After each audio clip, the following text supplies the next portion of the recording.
ছোটবেলা থেকেই আমার মাছ ধরা অনেক পছন্দ, তাই মাছ ধরার নতুন কিছু বের হইলেই সেটা আমি কিনে থাকি। এটাই সেই নতুন চাই যেটা দিয়ে সবাই মাছ ধরে, আমি ভিডিওতে দেখলাম। তো আমি আজকে ট্রাই করে দেখবো আসলে কি মাছ পাওয়া যায় কিনা এগুলোতে। এবার চাইটা নিয়ে ছোট ভাই সহ বাসায় চলে আসলাম, আর তারপরে এটার মুখগুলোকে খুলে দিলাম, কারণ এটার মধ্যে আমাদের খাবার দিতে হবে। আর খাবার হিসেবে আমরা দিয়ে দেবো রুটি। আসলে আমাদের কাছে তেমন কোনো বানানো খাবার ছিল না, এজন্য আমরা রুটিগুলোকেই ছিঁড়ে ছিঁড়ে দিয়ে দিচ্ছি, যাতে এই রুটির লোভে মাছগুলো এই চায়ের মধ্যে প্রবেশ করে। এবার হচ্ছে আমরা চাইটা একটা বিলে পাতার জন্য নিয়ে আসছি, আর এর মধ্যেই হচ্ছে হঠাৎ করে বৃষ্টি চলে আসছে। দেখতে পাচ্ছেন অনেক বৃষ্টি, একদম ভিজে যাওয়ার অবস্থা। যাই হোক, মাছ ধরতে যেহেতু আসছি সেক্ষেত্রে একটু ভিজতে হবে, কিছু করার নেই। চাই পাতার জন্য আমাদের একটি লাঠির প্রয়োজন, আর সেজন্য হচ্ছে ছোট ভাই একদম গাছে উঠে গেছে, আর গাছে ওঠার পরে সে একটা লাঠি পায়রা ফেলছে। দেখতে পাচ্ছেন এই লাঠিটাই হচ্ছে আমাদের লাগবে। আসলে লাঠি না দিলে চাইটা হারিয়ে যাওয়ার সম্ভাবনা রয়েছে। এবার চাইটাকে এমন একটা জায়গায় রাখবো যেখানে পানি যাওয়া আসা করে। আসলে সেসব জায়গায় কিন্তু মাছ চলাচল করে থাকে, আর সেজন্য সেখানে মাছ ঢোকার সম্ভাবনাও একটু বেশি থাকে। আর আমরা এখন সেই জায়গাটাই খুঁজে পেয়েছি, কারণ এই বিলটার সাথে একটা পুকুরের সাথে লাইন রয়েছে। তাই আমরা এখানেই লাঠিটাকে ভালোভাবে গেঁথে নিয়ে চাইটাকে পেতে দিব।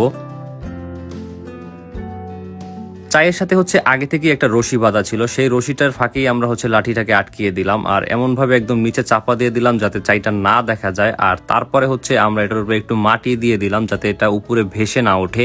আর এর মাধ্যমে আমাদের চাই পাতা সম্পূর্ণ হয়েছে। তো আমরা সকাল 9টায় পেতেছি, আর এটাকে উঠাবো হচ্ছে একদম সন্ধ্যার আগ মুহূর্তে। এবার অনেকগুলো ঘন্টা কাটার পর আমরা চাইটাকে উঠানোর জন্য এসেছি, আর আমরা দেখবো আসলে আমাদের ভাগ্যে কি রয়েছে, সত্যি কি এই চাইতে মাছ পাওয়া যায় কিনা। এবার আমাদের সাথে ছোট ভাই আরাফাতও চলে আসছে, কারণ ও দেখতে চাচ্ছে এগুলোতে কি মাছ ওঠে। তো আমরা এখন চাইটাকে উঠাবো, তবে তার আগে দেখলাম চাইটা ঠিকঠাকই আছে, কেউ কিন্তু নেয় নাই। আমরা কিন্তু ভয়ে ছিলাম কেউ যদি আবার চাইটাকে চুরি করে নিয়ে যায়। যাই হোক, এটা জায়গায় আছে।